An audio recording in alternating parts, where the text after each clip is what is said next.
The ESS Meridian arrived at Earth on a gray morning in October. There was no celebration waiting for it. There were no crowds cheering at the orbital docks. There was only silence and the slow, heavy process of carrying a body home. Daniel Harmon's casket was draped in the blue flag of the United Planetary Government and brought down to the surface on a shuttle that landed in Geneva, where the Senate building stood tall against the mountains. Grace Whitfield walked behind the casket. Kyle Osborne walked beside her, his face still bruised and swollen from the beating he had taken on the Nexus. Neither of them had slept in days. The footage from the council chamber had been recovered from the Meridian's communication logs. It was incomplete, just a few seconds of video before the lights cut out and a still image taken after they came back on. But it was enough. Every news network on Earth and across the colonies played it on a loop. Daniel standing at the podium. Daniel speaking about hope. Then darkness. Then Daniel on the floor, the light gone from his eyes. The galaxy had never seen a planet grieve the way Earth grieved. Grace gave her testimony 3 days later. She stood on the steps of the Senate building in the cold autumn air and spoke for 47 minutes without stopping. She described every insult the delegation had endured. She described the way Sevrak had looked at Daniel, the way the council had treated them like insects begging for permission to exist. She described how Kyle had demanded answers after the killing and had been beaten unconscious by council guards while she was held back and forced to watch. She described how the council had wrapped Daniel's murder in a neat little lie and told humanity to go home and be quiet. Her voice did not shake. Her eyes did not fill with tears. She spoke with the steady, clear tone of someone who had moved past sadness and arrived at something harder. The people of Earth listened, and something changed inside them. President Nathan Cole was a careful man. He had been elected on promises of stability and growth, not war. He was in his late 50s, with gray hair and a face that showed every difficult decision he had ever made. When the news first reached him, he had sat alone in his office for an hour before speaking to anyone. He believed in process. He believed in giving the other side a chance to make things right. He sent a formal message to the Galactic Sovereign Council, demanding a full and transparent investigation into the death of Daniel Harmon. He asked for the extradition of those responsible. He asked for a meeting between human and council representatives to discuss a path forward. The council did not reply. He sent a second message, worded more firmly. Again, nothing. He sent a third message, this time through every diplomatic channel humanity had access to, including a direct appeal to the Olani, and 2 other species known to be sympathetic. The Olani responded privately with an expression of sorrow, but said they could not act against the council's decision. Everyone else was silent. Inside the Senate, the mood was shifting fast. Senator Laura Bishop had been one of the first voices calling for action. Laura was a woman in her mid-40s, with sharp features and a voice that could cut through any room. She had served in the Navy before entering politics, and had lost her older brother during a skirmish with Vathari patrol ships near the frontier 5 years earlier. His death had been ruled an accident. She had never believed it. Laura stood before the Senate and made her case without emotion and without apology. Diplomacy, she said, had been tried. It had been tried with patience and grace and good faith by the best man they had, and the galaxy's answer had been to put a blade through his chest. She said that every day Earth waited for a response that would never come was a day the Council grew more certain that humans were too weak to matter. The Senate chamber was full. Every seat was taken. People stood against the walls. Laura's words hit them like stones thrown into still water, and the ripples spread. Outside the halls of government, the public was already ahead of the politicians. Protests filled the streets of every major city on Earth and across the colonies. They were not violent, not at first. People marched in silence, carrying images of Daniel Harmon, and wearing small silver pins shaped like open hands, the symbol of his peace mission. But the silence had a weight to it, a pressure building behind closed doors that everyone could feel. Memorials appeared in parks, on street corners, and in the lobbies of government buildings. Someone carved Daniel's face into a cliff on Mars. A musician on the colony world of New Bristol wrote a song about him that was heard by 3 billion people in a single week. Children in schools drew pictures of the Nexus of Accord, and asked their teachers why the aliens had killed the nice man who wanted to be friends. Then the council made its final mistake. A formal declaration was broadcast on all frequencies, addressed to humanity and to the galaxy at large. It stated that all human vessels were permanently banned from entering any system under Council jurisdiction. Any human ship found in Council space would be seized or destroyed. The declaration ended with a sentence that would be remembered for centuries to come.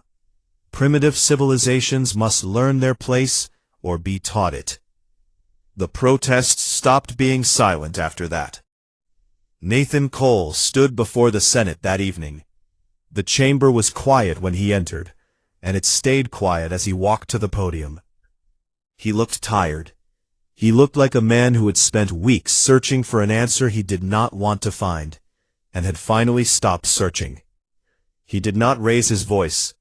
He did not pound the podium or make grand gestures. He simply spoke. He said that humanity had sent its best to the stars with an open hand, and that hand had been cut off. He said that the council had been given every chance to act with honor, and had chosen instead to act with cruelty. He said that a government which murders ambassadors and threatens entire civilizations with extinction does not deserve the authority it holds. And then he said the words that changed everything. As of this moment, the United Planetary Government formally recognizes a state of war between humanity and the Galactic Sovereign Council. We did not seek this. We did not want this. But we will not look away from it. The vote was unanimous. The machinery of war began to turn before the session was even over. Earth had not been idle during its years of peace. Beneath the surface of diplomacy and trade, humanity had been building. Defense stations orbited every colony world. Research facilities on hidden moons had been developing weapons and shielding systems that no alien species had ever seen. Reserve fleets sat in deep space, crewed and waiting.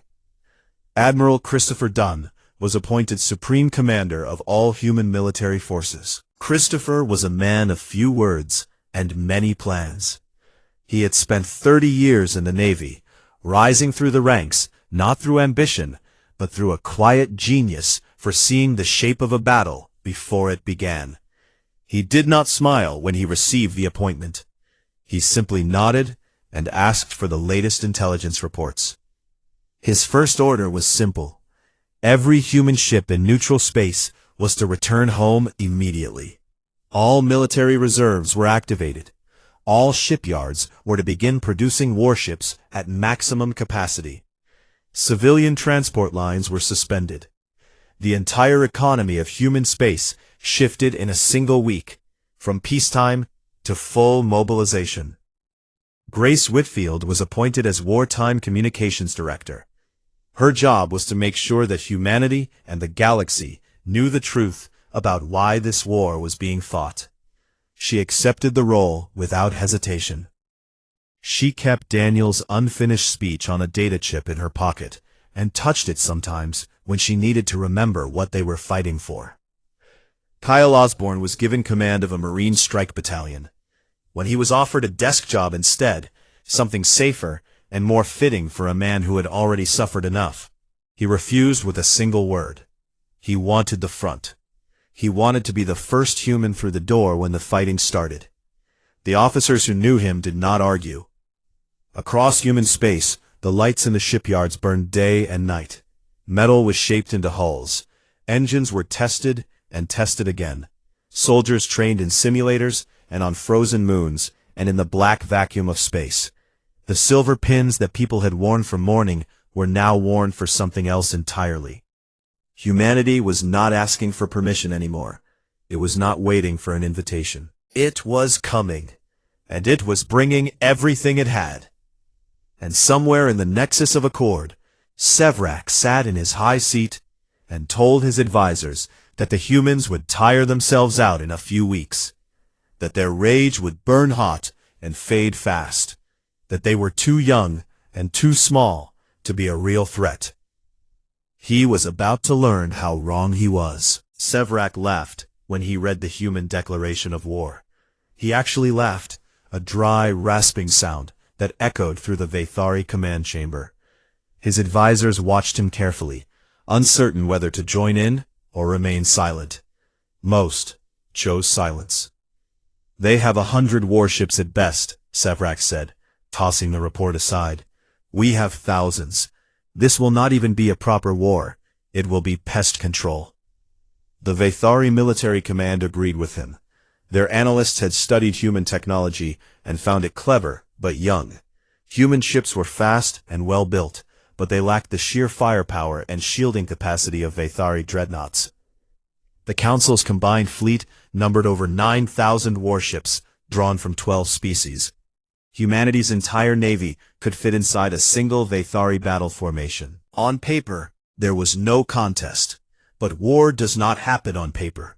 Admiral Christopher Dunn had spent the first 3 weeks after the declaration in a sealed room aboard Earth's military command station orbiting Mars. He ate little and slept less. Maps of Council space covered every wall, and data streams from 100 intelligence sources flickered across his screens. He was not planning a conventional war. He could not afford one. Humanity did not have the ships or the resources to fight the Council head-on and win, so he would not fight head-on. He called his strategy the spreading fracture. The Council's power was not built on strength alone, it was built on connection. Thousands of hyperspace lanes linked their worlds together. Communication relays carried orders from the Nexus to the farthest colonies in minutes. Supply lines moved food, fuel, and materials across vast distances like blood through veins. If you cut the veins, the body would weaken, no matter how strong the muscles were. Christopher chose his first target with care. The Vathari Corridor was a narrow hyperspace lane that served as the main trade route between the Vathari homeworld and its 3 largest colony systems. Nearly a third of all Vathari military supplies moved through this corridor. It was guarded by a network of relay stations and a standing fleet of 40 warships. Captain Megan Holt was given the job. Megan was 36 years old and had spent her entire adult life in the Navy. She was not tall, and she did not look particularly threatening. She had freckles and a habit of chewing on the end of her pen when she was thinking. But she was one of the finest tactical minds in the fleet, and her crew aboard the ESS Iron Veil would have followed her into the center of a dying star without hesitation. Her battle group consisted of 12 ships against a garrison of 40. Most commanders would have called those odds impossible. Megan called them interesting. The human ships dropped out of faster-than-light travel inside the Vathari corridor at precisely the moment the Vathari garrison was rotating its patrol shifts. Half the defending ships were docked at the relay stations for crew changeover. The other half were scattered across the corridor in standard patrol formations, spread thin and facing outward, watching for threats from outside. They were not watching for someone who had already slipped inside. Megan's ships hit the relay stations first. Concentrated volleys of plasma fire tore through the lightly shielded structures, and within 10 minutes, every relay in the corridor was dark. The Vathari patrol ships scrambled to respond, but they were disorganized and confused. They could not coordinate. Then Megan showed them something they had never seen before. Human engineers had developed a technique called micro-jumping, a series of extremely short faster-than-light hops that allowed a ship to vanish from one position and reappear at another within the same combat zone, in the span of a heartbeat. It was dangerous. The calculations required were immense, and a single error could drop a ship inside an asteroid or another vessel. No other species had ever attempted it in live combat. Megan's ships blinked in and out of normal space like ghosts. They appeared on the flanks of the Vathari warships, fired devastating volleys at point-blank range, and vanished before the return fire could reach them. They appeared behind ships that were turning to face where they had been a moment ago. They appeared above and below, and at angles that should not have been possible. The Vathari captains had been trained to fight in formation against enemies who held position and traded fire in orderly lines. They had no training for this.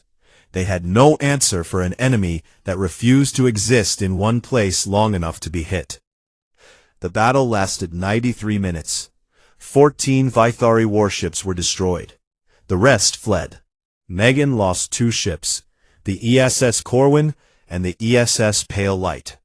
She recorded the names of every crew member who died and sent the list to Admiral Dunn personally before filing her official report. News of the battle reached the nexus of accord and hit the council like a cold wind. For the first time since the war began, there was genuine fear in the chambers. Sevrak demanded that the full council fleet be mobilized and sent to crush the human incursion. The 12 species of the council had never truly trusted each other, and decades of political maneuvering had left their military forces tangled in competing command structures and old grudges. The Olani refused to send warships. Their delegate Tassara stood before the council and said plainly that she had warned them against killing the human envoy, and that her people would not die to clean up the Vathari's mess. 3 smaller species quietly pulled their fleets back to guard their own borders. The council that had seemed so united and powerful was beginning to crack at the edges. Admiral Dunn pressed the advantage without mercy. Over the following months, human strike groups hit targets across council space. They destroyed sensor networks that the council relied on for early warning. They raided fuel depots and weapons caches. They cut hyperspace lanes and forced council ships to take longer, more dangerous routes. Every attack was fast, precise, and over before reinforcements could arrive. And then humanity did something the council had not expected at all. They began to liberate. The Drenari were a small, quiet species who had been absorbed into the council's territory over 2,000 years ago. They had not joined willingly. Their homeworld had been occupied, their government dissolved, and their population put to work in mining operations that fed the Vathari war machine. They had no army, no fleet, and no voice on the council. They had been forgotten by the galaxy. A human battle group arrived in the Drenari home system, destroyed the Vathari occupation fleet in a short and brutal engagement, and then broadcast a message on all frequencies: you are free. What you do with that freedom is yours to decide. The species that the council had called primitive, the species that was supposed to know its place, had crossed the galaxy to break their chains. Within days, the Drenari government reconstituted itself and offered full intelligence and logistical support to human forces. They knew the council systems from the inside. They knew where the weaknesses were. Back on Earth, the war effort had transformed every part of human society. Factories that once built passenger ships now produced destroyers and fighters. Universities redirected entire departments toward weapons research, medical technology, and communications engineering. Grace Whitfield worked around the clock, running a broadcast network that reached not just human space, but deep into council territory. Her messages were simple and devastating. She told the story of Daniel Harmon. She told the story of the Drenari. She told the stories of other species that had been silenced, absorbed, or destroyed by the council over the millennia. And she always ended with the same question: broadcast in every language her team could translate. If they did this to us, what have they done to you? The question found ears that had been waiting a long time to hear it.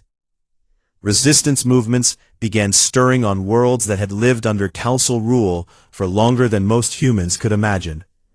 Small acts of defiance at first. Delayed shipments, sabotaged equipment, signals sent to human ships passing nearby, offering coordinates of hidden supply caches and unguarded routes. Meanwhile, Kyle Osborne was making a name for himself on the ground. He led a marine assault on a Vathari listening post buried deep inside the ice fields of a remote moon. The operation was brutal. Temperatures dropped far below freezing, and the Vathari defenders fought with the viciousness of cornered animals. Kyle lost 11 Marines taking the facility, and he carried the last wounded soldier out on his own back through a blizzard that cut visibility to nothing. But the prize was worth the blood. Inside the listening post, his team recovered a complete archive of classified council communications. And buried in that archive was a recording that would change everything. It was the recording of the closed council session where the vote to assassinate Daniel Harmon had been taken. Every voice was clear. Every vote was recorded. Sevrak's cold, precise arguments, the objections of the Olani delegate, the silence of those who chose to say nothing. And the final count, a majority in favor of murder, delivered with the same quiet formality as a vote on trade tariffs. Kyle sent the recording to Grace. Grace listened to it once, then played it again to make sure she had heard it correctly. Then she walked into her broadcast studio, sat down in front of the camera, and transmitted it across every frequency humanity could reach. She did not add commentary. She did not need to. The recording played in council chambers and in underground shelters and on ships drifting between stars. It played in the homes of species that had believed their government was just. It played for the Olani, who heard their own delegates' protest ignored. It played for the Drenari, who heard themselves mentioned as an example of what happens to species that resist.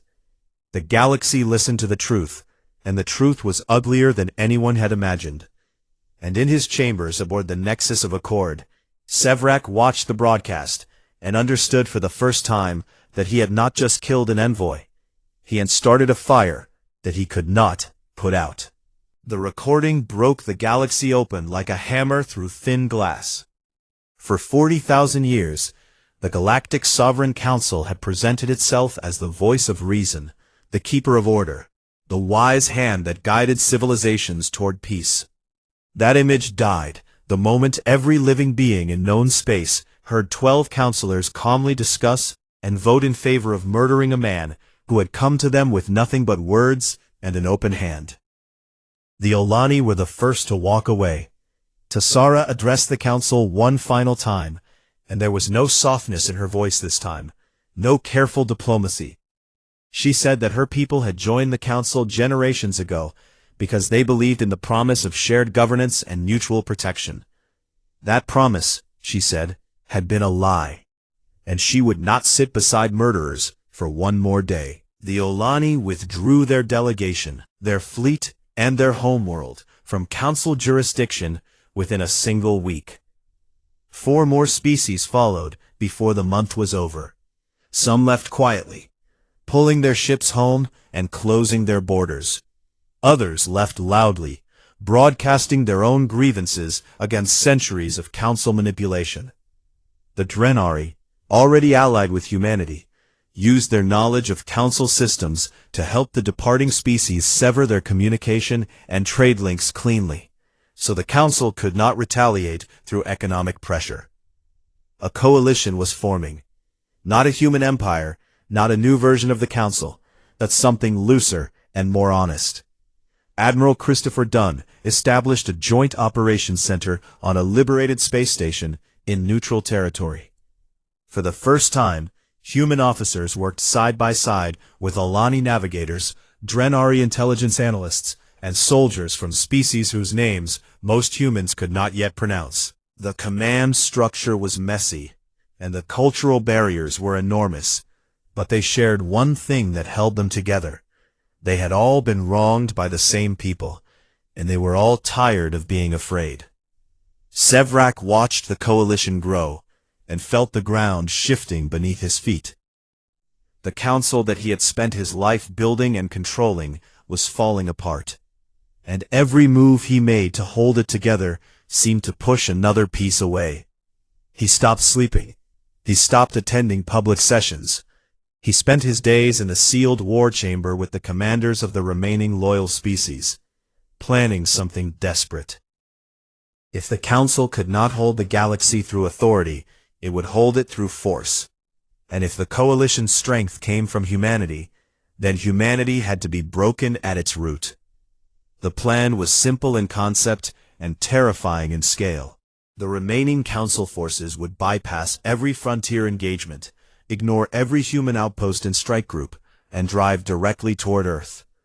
If the human homeworld fell, Sevrak believed, the rest would follow. The colonies would lose hope, the alien allies would scatter, and the galaxy would remember what happened to species that challenged the old order. The Council assembled the largest fleet the galaxy had seen in 10,000 years. Over 6,000 warships from 7 species gathered at a staging point deep in Vathari territory. The armada was commanded by War Admiral Torvax, a Vathari military legend, who had crushed 3 rebellions in his career and had never lost a major engagement. Torvax was enormous even by Vathari standards, standing nearly 8 feet tall, with scales so dark they looked like polished stone.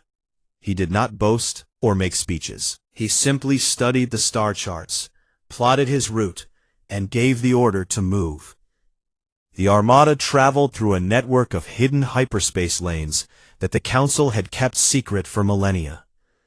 These were ancient routes, mapped before most living species had developed writing, and they bypassed every sensor net and defensive position humanity had built.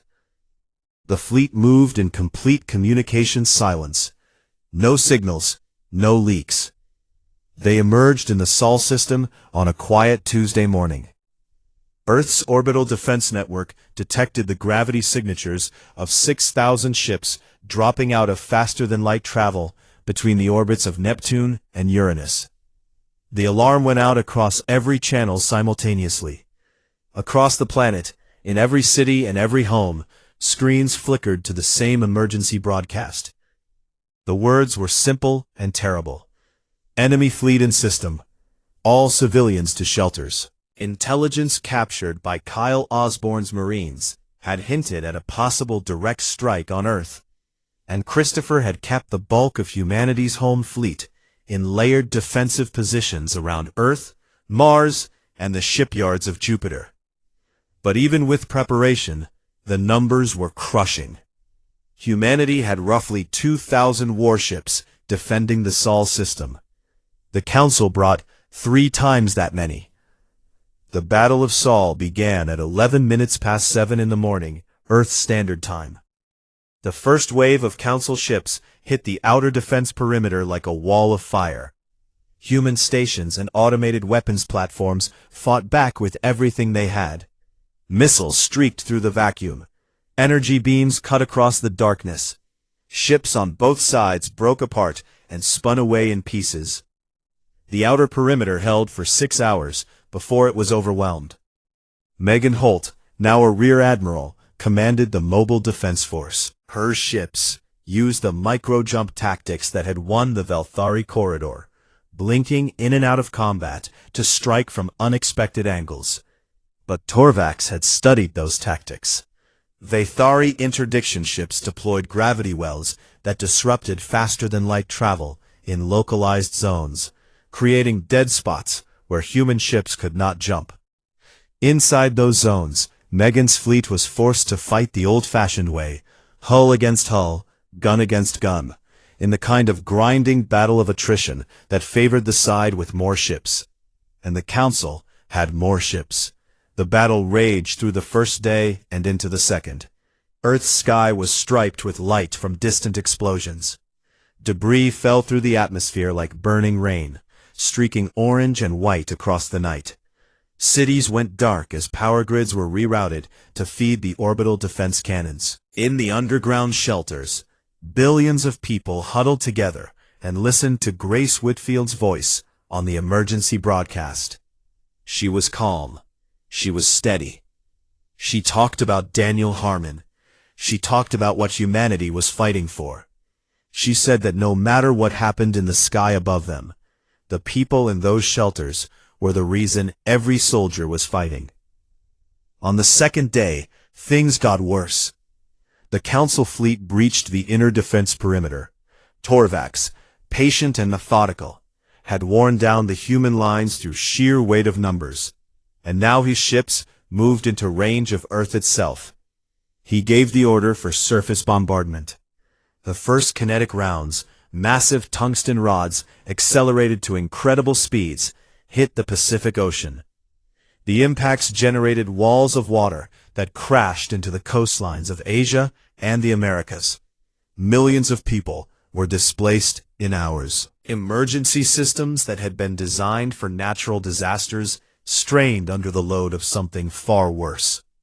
Christopher Dunn stood in the command center of Earth's orbital headquarters and watched the impacts on his tactical display. Each one was marked by a small red circle that expanded outward like a wound. He did not look away.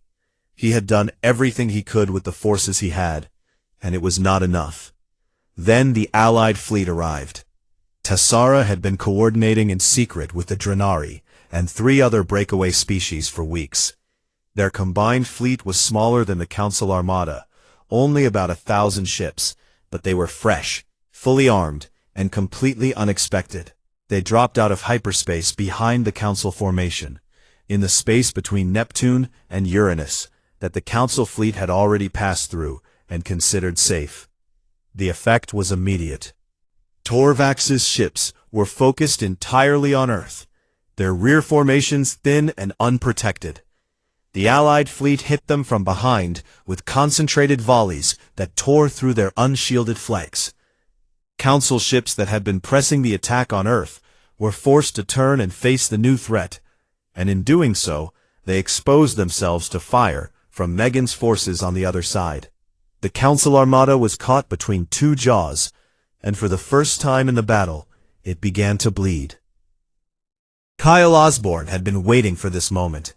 His marine assault carrier had been holding position behind Earth's moon, hidden in the shadow and running silent. When the Council formation broke and the flagship was exposed, Kyle gave the order to move.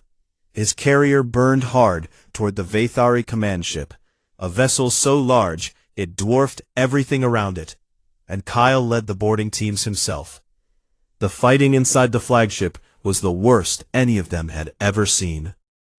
The corridors were dark and filled with smoke. Vathari soldiers met the Marines at every junction, and the combat was close and brutal. Kyle lost count of how many rooms they cleared. He lost friends in those corridors, good soldiers whose names he had known since training. But he did not stop. He could not stop. They reached the command bridge after 2 hours of continuous fighting. The massive doors were sealed, and Kyle's engineers blew them open with breaching charges. Inside, Torvax stood waiting. The Vathari War Admiral was alone. His officers had fled or been killed. He stood in the center of the bridge like a statue carved from dark stone, and he looked at Kyle with something that might have been respect or might have been contempt. Kyle was bleeding from a wound in his side. His armor was cracked. Torvax was twice his size and wore the heaviest armor the Vathari made. None of that mattered. Kyle fired a round into the command console behind Torvax, killing the ship's navigation systems and broadcasting a surrender signal on all frequencies. Torvax roared and charged. Kyle sidestepped the massive body, feeling the rush of air as the Admiral passed within inches, and drove his combat blade into the gap between the armor plates at the base of Torvax's neck. The War Admiral fell like a tower. With the flagship sending a surrender signal and the Allied fleet tearing into their rear, the Council Armada broke. Ships scattered in every direction. Some jumped to hyperspace and fled. Some dropped their weapons and surrendered. A few fought to the last and were destroyed. The Battle of Sol ended on the morning of the fourth day. Earth was scarred. Cities along the Pacific coast were flooded. Orbital stations had been reduced to wreckage. The human fleet had lost nearly half its ships. But Earth was still there. Its people were still alive, and the flag of the United Planetary Government still flew over Geneva. Kyle Osborne sat on the deck of the captured Vathari flagship, his back against a wall, his hands covered in blood that was both his and not his, and he stared at nothing for a very long time. Outside the viewport, the sun was rising over the curve of the Earth, golden and warm, painting the clouds in shades of orange and pink. It looked the same as it always had. It looked like home.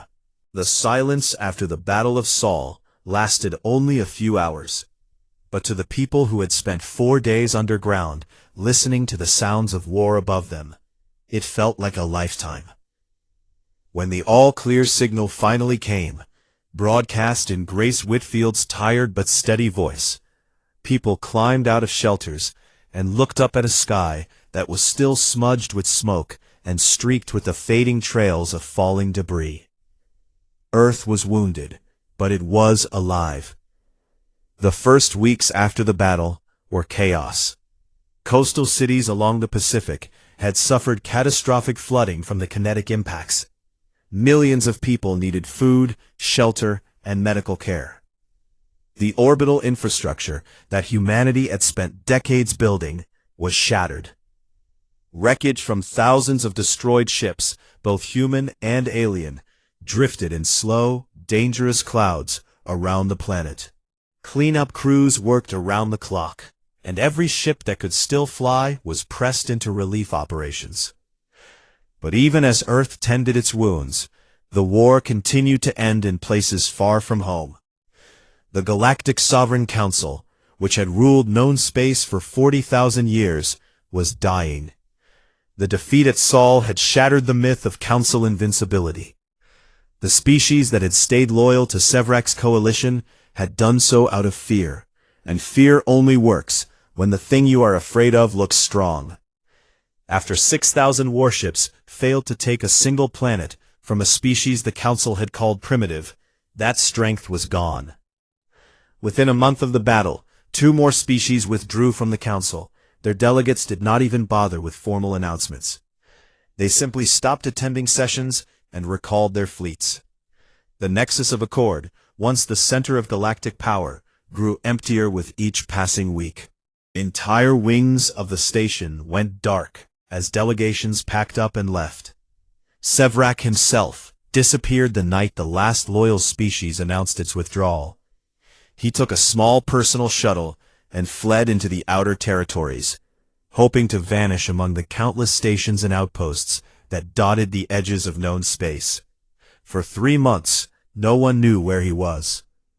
It was the Drenari who found him. Their intelligence network, built during centuries of living under Council occupation, reached into corners of the galaxy that even the Vathari had forgotten. A Drenari operative tracked Sevrak to a remote mining outpost in an uninhabited system, living under a false identity and working as a cargo inspector. The operative sent the coordinates to the Joint Command, and a small team was dispatched to collect him. Sevrak did not resist when they came. He looked older than anyone remembered, his once proud scales dull and cracked, his eyes flat and empty. He said nothing during the transport. He said nothing when he was brought to the Olani homeworld, where the Joint Tribunal had been established to try those responsible for the crimes of the Council. The tribunal was not a human court, and that was intentional. President Nathan Cole had insisted that the trial be conducted by a panel drawn from multiple species, including 2 that had remained part of the Council until its final days. Humanity could have demanded vengeance. Instead, it demanded justice, and it made sure the whole galaxy could see the difference. The trial lasted 6 weeks. Evidence was presented methodically. The recording from the closed council session was played in full. Witnesses testified about the assassination of Daniel Harmon, about the order to bombard Earth's surface, and about decades of smaller crimes that the council had committed against species too weak to fight back. The Dreneri alone provided enough testimony to fill hundreds of hours. Sevrak was given the opportunity to speak in his own defense. He stood before the tribunal, surrounded by delegates from species he had once ruled over, and for a long moment he was silent. When he finally spoke, his voice was low and rough. He said that everything he had done was to preserve order. He said that the galaxy was vast and dangerous, and that without a strong hand to guide it, civilizations would tear each other apart. He said that humanity was a threat, not because of what it was, but because of what it would become. He said that he had been trying to protect the future. The lead judge, an Olani elder named Kassaron, listened patiently, and then asked a single question. And who gave you the right to decide the future for everyone else? Sevrak had no answer. He was found guilty on all charges. The sentence was exile, permanent and absolute. He would be taken to an uninhabited world with a breathable atmosphere and left there alone, with no technology, no communication equipment, and no way to leave. He would live out the rest of his natural life with nothing but his own thoughts for company. The galaxy watched as his transport departed and vanished into the dark between stars. And then it turned its attention to what came next. What came next was harder than the war. Building something new from the wreckage of something old is never simple, and the old order of the galaxy had been in place for so long that most species had forgotten there had ever been anything else. But Nathan Cole, tired and gray-haired and more determined than ever, worked alongside Tessara and representatives from 11 other species to draft the charter for a new governing body. They called it the Interstellar Accord. Every species, regardless of age or military power, would have one equal voice. There would be no permanent seats of authority and no closed sessions. Every debate would be recorded and made available to every citizen of every member world. Decisions would be made through open discussion and transparent voting. And at the very top of the charter, written in the languages of every founding species, was a single absolute law. Violence against diplomatic envoys would be considered the highest crime in known space, punishable by the full collective force of the Accord. They called it the Harmon Doctrine. Tessara was elected as the first chairperson of the Interstellar Accord. She accepted the role with quiet grace, standing before the assembled delegates in a hall that was simpler and smaller than the nexus of Accord had been, but somehow felt larger. She spoke about the future in words that reminded many of Daniel Harmon, and more than a few delegates wiped their eyes, even those whose species did not cry the way humans did. The people who had fought the war found their own ways forward. Admiral Christopher Dunn retired from military service the day the Accord Charter was signed. He returned to his family home on the coast of Maine, a small house overlooking the ocean that he had not seen in years. He was spotted sometimes walking along the shore in the early morning, watching the waves. He wrote a series of papers on military strategy that became required reading in academies across human space, but he gave no interviews and attended no ceremonies. When a reporter once asked him what he wanted people to remember about the war, he said only, "Remember what started it. Remember why we stopped." Megan Holt was given command of the Accord Defense Fleet, a new joint force crewed by humans and aliens together. Its mission was not conquest, but protection, a standing force designed to ensure that no single species could ever again hold the galaxy by fear. Her flagship was a new vessel, built in the shipyards of Jupiter from designs contributed by 6 different species. They named it the ESS Harmon. Megan touched the nameplate on the bridge the first time she saw it, and stood there for a moment in silence before taking her seat. Grace Whitfield was appointed as humanity's first permanent representative to the Interstellar Accord. She brought Daniel's unfinished speech with her to every session, kept on the same small data chip she had carried since the day he died. When a young aide once asked her why she still carried it, she said it reminded her of two things: what they had almost lost, and what they had managed to build despite losing it. Kyle Osborne was the most decorated Marine in human history, but he wore no medals and attended no parades. He turned down every promotion and every public appearance that was offered to him. Instead, he requested assignment to the training command, where he spent his days teaching the next generation of soldiers. His recruits learned quickly that he was not interested in glory or war stories. On the first day of every new training cycle, he stood before them and said the same thing: "We train for war so that peace has teeth. Never forget that the goal is always to make sure nobody has to do what we did." Some of his recruits said he looked sad when he said it. Others said he looked proud. Most agreed it was probably both. On the first anniversary of the war's end, a memorial was unveiled in Geneva on the grounds where the old United Nations building had once stood. It was not grand or elaborate. It was a single hand cast in silver, reaching upward toward the sky, its fingers open as if offering something to the stars above. At its base, carved into stone, were words that Grace had written: "For Daniel Harmon, who reached out to the stars and was struck down. For those who rose in his name. For every world that chose to stand." People came from across the galaxy to see it. Humans and Olani, and Drenari, and species whose names were still new to human ears, stood together in the plaza and looked up at the silver hand catching the sunlight. Some spoke quietly to each other. Some said nothing at all.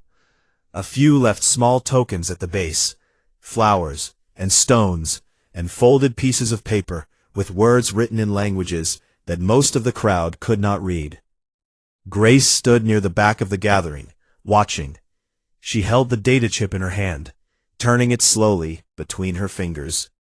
Beside her, Kyle stood with his arms at his sides, his face still and calm, looking at the memorial with an expression that was impossible to read. "Do you think he would be proud of us?" Grace asked quietly. Kyle thought about it for a long time.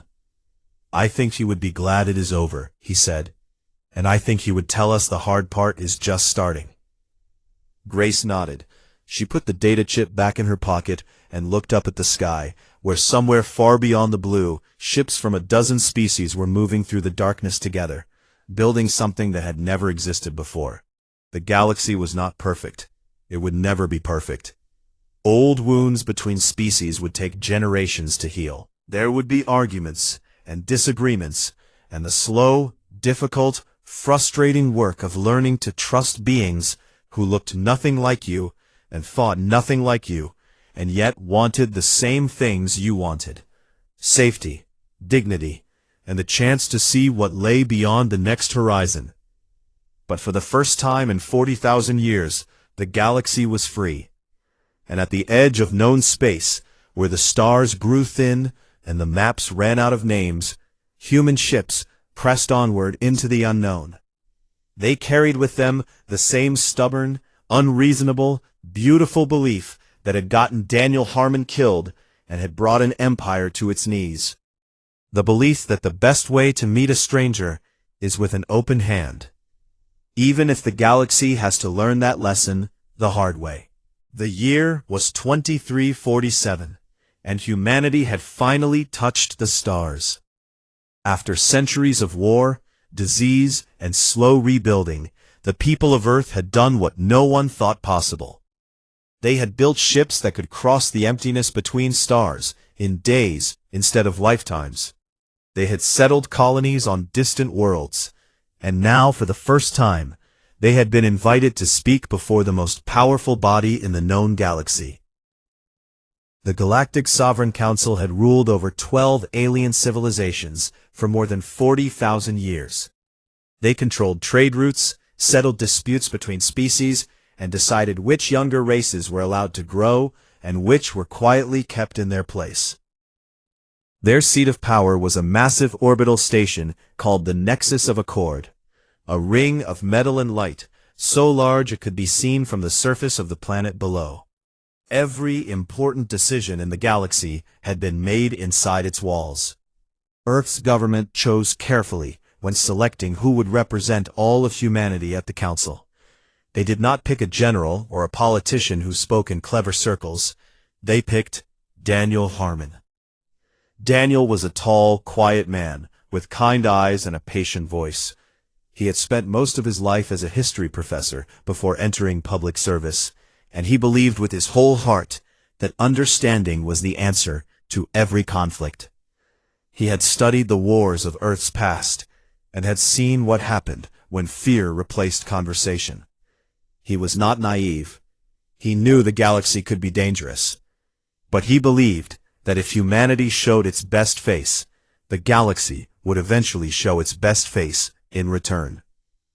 He traveled aboard the ESS Meridian, a small diplomatic ship with barely enough weapons to defend itself against pirates. Grace Whitfield was his chief aide, a young woman with a gift for languages who had already learned the basics of 6 alien tongues before the ship even left Earth's orbit. She was quick with words and even quicker with her mind, and Daniel trusted her completely. His security officer was Captain Kyle Osborne, a Marine with a square jaw and steady hands who had seen combat on the frontier colonies. Kyle did not smile often, but when he did, it meant he was about to do something either very brave or very stupid. The journey to the Nexus took 11 days. When the Meridian dropped out of faster-than-light travel, and the station came into view on the main screen, even Kyle, who rarely showed emotion, let out a slow breath. Ships from dozens of species drifted around it like insects near a lamp, and its surface was covered in lights of every color. They docked and were met by a protocol officer from the Vathari, the reptilian species that held the most power on the council. The officer was polite but cold, and he led them through long corridors without making conversation. The walls were lined with carvings that told the history of the council in images Daniel could not yet read. He made a note to ask Grace about them later. The first session was difficult. Daniel stood before a vast hall filled with delegates from all 12 species. Some were tall and thin, with skin like glass. Others were short and heavy, covered in thick fur. The Vathari sat in the highest seats, their scaled faces unreadable. Their lead counselor was named Sevrak, and he looked down at Daniel the way a hawk looks at something small, moving in the grass. He welcomed humanity to the Nexus, with words that sounded polite, but carried no warmth. He called humans the young noise from the outer arm, and suggested that their application for council membership would take many cycles to review. Daniel smiled and thanked him. He did not rise to the insult. Grace, sitting behind him, clenched her jaw, but said nothing.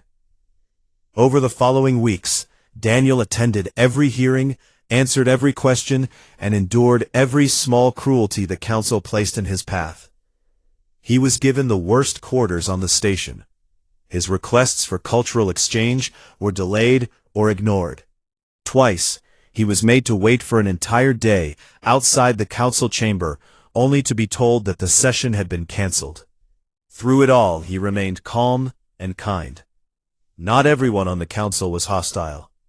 The Olani, a beautiful aquatic species whose skin glowed with soft blue light, seemed genuinely interested in humanity. Their delegate, a graceful being named Tessara, invited Daniel and Grace to a private meal in the Olani quarter of the station. The room was filled with water features and soft light, and Tessara asked them about human music, human painting, and the stories humans told their children. Grace played a recording of a piano sonata, and Tessara closed her many eyes and listened without moving until the last note faded. "Your species feels deeply," Tessara said quietly. "That is rare in this galaxy. Be careful with it here." Daniel thanked her and asked what she meant, but Tsara only smiled and changed the subject. What Daniel did not know was that behind the public sessions, a very different conversation was taking place. Sevrak had gathered the inner circle of the council in a sealed chamber where no recording devices were allowed. He stood before them and laid out his case with the cold precision of someone who had already made up his mind. Humans, he said, were not like the other young species the council had absorbed over the millennia. Most species took thousands of years to develop interstellar travel. Humans had done it in less than 300. Their population was growing fast, their colonies were spreading, and their history was filled with war, conquest, and the overthrow of every authority that tried to hold them down. If humanity was given a place at the council table, Sevrak argued, it would only be a matter of time before they tried to take the head seat. Some councilors pushed back. The Olani delegate protested. A few of the smaller species argued that the council existed to include, not to exclude. But Sevrak was persuasive, and fear was a powerful tool. One by one, the votes came in. The decision was made quietly, without drama, the way the worst decisions in history are always made. They would kill the envoy. The day came for Daniel's final address. He had worked on his speech for weeks, polishing every word with Grace's help. He stood at the great podium in the center of the council hall, looked out at the thousands of alien faces watching him, and began to speak. He talked about the beauty of a galaxy with so many different kinds of life. He talked about the mistakes humanity had made and the lessons it had learned. He talked about hope. He was halfway through a sentence about shared futures when the lights went out. The darkness lasted only a few seconds. When the lights returned, Daniel Harmon was on the floor. An energy blade of Vithari design had been driven through his chest. His eyes were still open, still kind, still surprised. Grace screamed his name and ran to him. Kyle drew his weapon and was immediately surrounded by council security. The hall erupted in chaos, but it was the controlled chaos of a plan already in motion. Within minutes, the human delegation was detained.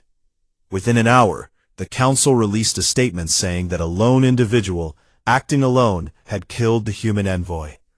The matter, they said, was closed. Kyle fought the guards and was beaten for it. Grace held Daniel's hand as it grew cold and made a promise to him that she did not say out loud. The ESS Meridian was ordered to leave council space before the next cycle. As the ship pulled away from the Nexus of Accord, Grace sat alone in Daniel's empty quarters, holding the data chip that contained his unfinished speech. Kyle stood on the bridge, staring at the station growing smaller on the screen, his bruised face completely still. Nobody on the Meridian spoke for a long time. Every person on that ship already knew what was coming. The galaxy had answered humanity's open hand with a blade. And humanity, for all its patience, for all its hope, had never been a species that accepted silence as an answer. The stars outside the window burned cold and steady, and the Meridian flew toward home, carrying a dead man, a broken promise, and the beginning of a war that would shake every corner of the known galaxy.